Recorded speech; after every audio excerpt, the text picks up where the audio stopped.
Welcome to the Living Centred podcast, a podcast all about learning together how to live lives which are centred on Jesus. Everyone lives centred on something. Our goal is to learn together how every area of our lives, everything about who we are and how we live, can be increasingly oriented around Jesus and transformed by Jesus. He invites us to a rich and satisfying life, where the good news that he truly is enough changes everything about how we relate to God, ourselves, and the world. In each episode, a different person shares about what it's looking like for them to seek to centre their life on Jesus right now. As we hear their stories, we get to learn together and to encourage one another in what it means for Jesus to be at the centre of our lives. This is a journey we are all invited to, and a conversation we all get to be a part of. Thanks for joining us. Hi, my name is Adrian, and it's so good to welcome you to this week's episode of the Living Centred podcast. And it is my privilege to introduce today Carys, who is with me, which is very exciting. Hello. Hello, Carys. Really good to see you. As always, just to ease people in to the conversation, I wondered if you could just tell us a bit about yourself, who you are, and what your life looks like at this point in time. Okay, yeah, so my name's Carys, and at the moment I spend most of my time looking after my two preschoolers. Amazing. Which is awesome and also incredibly full on. And when I'm not doing that, I teach a little bit of English and I do a little bit of running, and I'd like to get more sleep. Yeah, those all sound good things, particularly the last bit. I think I've probably spent the last 30-something years thinking I'd like to get a bit more sleep. Yeah, I wonder if we're in for the long haul on that one. Yeah. Having eased you in with that question of kind of tell us a bit about yourself, which is really helpful, I wonder if I can ask you the big question then, which is, what does living centered on Jesus look like for you right now? Well, that is the big question. I think for me, I just want to say, first of all, that I do not have all of this sorted, and that it's very much a work in progress. Yeah. And yeah, life is messy and busy and complicated. But I guess living centered on Jesus for me right now is just everything, in that he's the life source. Yeah. That I think my life and who I am would be very different without Jesus. Yeah. And I think the biggest thing for me at the moment is that I know that ultimately I'm not on my own. Wow. So I don't face life's challenges on my own. I don't do the ordinary, the mundane things, the unseen things on my own. And in that, there is a lightness, a reminder that I am okay and I am accepted. And I don't always remember that or feel that or live in that. But I think God's really faithful and really consistent in just gently reminding me and reassuring me of who I am in him. Wow. I also think it shapes kind of how I see the world and how I seek to live in it. I think the world can be quite a dark place. There's some really quite distressing things going on, and I can feel like real worry and helplessness when I look at some of those things. Yeah. But I know that I can bring them to a big God and cry out and lament. And there's space for all of that. And there's space for anger and despair and questions. And then I think, gosh, if my heart's breaking on some of this stuff, how much more is his? Wow. When he looks at it. Wow. And how much more love and compassion has he got? And how much more mercy does he want to bring to those situations? Yeah. And I know that it won't always be like this, that this isn't the end, and that there will be justice and restoration and an end to the darkness, and that we'll just live in the light. So I guess that's important to me. Yeah. To hold all of that in tension. Man, that's good. It's really good. I think just that one reality, none of us have got this pinned down. We're all a work in progress. That's the good news. We're all a work in progress. But I love that, of just the wonder and beauty of knowing that God is with you And how that works out is a reality of knowing that he sees you, knows you, but defines you. And that in that defining of you, it then allows you to have this perspective on how you see the world around you and how God comes into that perspective of his work in it, his heart for it.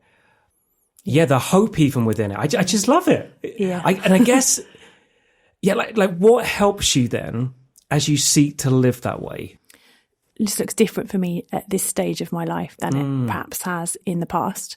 Just when you've got very young children, you just suddenly have no time to yourself at all. And those kind of quality time moments are really pressurized. And I can't plan in a way that I used to because, you know, my daughter could be awake at 4, 5. Wow. Yeah, sleeping on my head. Like I just can't plan the routine, kind of routine like I used to. So what I'm trying to do at the moment is go for a walk with Jesus just after bedtime. Now that the evenings are lighter, I read the stories, then my husband takes over, and then I just try and just go out. So even if it's 15 minutes, just round the block, 15, 20 minutes, try and go out, go for a walk. I'm finding it easier now that evenings are lighter. I've got to be honest. I'm not sure I'm as comfortable walking in the dark. But yeah, just a little bit of headspace, a little bit of chance to check in with where I'm at, but also talk to God about my day. And I think it hits quite a few. We've talked before about like the different gauges, the health gauges. I think it hits quite a few of those. So the physical, being outside, walking, that's also really good for my head as well as my body. And then just that chance to clear your mind a bit and make some sense of just the busyness, the fullness of what's going on in my head. I'm finding that really helpful. And another thing I do is I write stuff down, and like that's always helped me. How I've done it and how often I've done it has varied over the years. I wish I could say I was disciplined in it, and I'm not, or more disciplined in it. But I write my prayers down. I find that helps me stay focused, helps me wander less.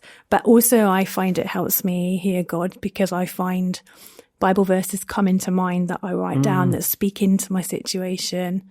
I find that God speaks to me. So sometimes I'm writing and suddenly it's not me. I feel like it's not me writing, but it's God saying, I think this about you, or you are seeing, you are, or I am here, I am with you, or whatever it is. Often it's identity stuff. Often it's who God is, who I am, who he says I am. And then just the last thing I suppose is, so nature's really important to me. I've always connected with God in nature, just outside. So I've just been trying to, so depending on how long a half term is, because that's how my life works at the moment. Once or twice a half term, while the kids are at nursery, I'll just nip off to the National Trust or somewhere like that and just do a little bit of walking and being outside, and maybe a bit of writing, journaling, just that kind of little rhythm of a slightly longer pause. To try and have space, I think, to check in with my emotions, because all those little times before that I had, like in the car on my own, like driving 2 kids around, is a very different experience to driving yourself around. All those just little moments that I had before, I don't have. So just that kind of longer time to reflect and check in. It's so important. It's so good. And I love the invitation to just go, let's just go and walk with Jesus. I like that. I just thought, wow, I'm in. Let's go for a walk, Jesus.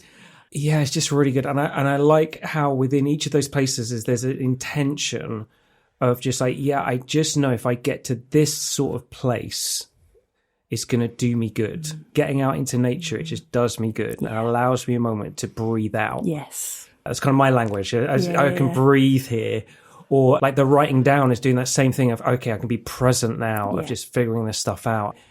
The gauges haven't come up actually yet in terms of these conversations. And just for those who don't know, we'll put something in the show notes in terms of how God longs to meet with us as humans in the fullness of who we are created. And we have 5 gauges that we talk about of just saying, right, how are we doing in respect to this? Are we tinkering around the empty spot, or are we getting towards the full? And in which direction are we going at this point in time? So we'll put something in the show notes of how you can find a bit more about that. But I guess then, for you, Carys, though, because this is just great in terms of, yep, you're getting those moments out. It looks different because it's a different season of life. What are you discovering at this point about who God is as Father, Son, and Spirit? I think one of the things is about God's gentleness. Wow. There's like a few verses. So there's the whole, a bruised reed he does not break. Yeah. There's the, my burden is easy, my load is light, come to me. There's the one about, he tends his flock like a shepherd. He gathers the lambs in his arms and carries them close to his heart. He gently leads those that have young.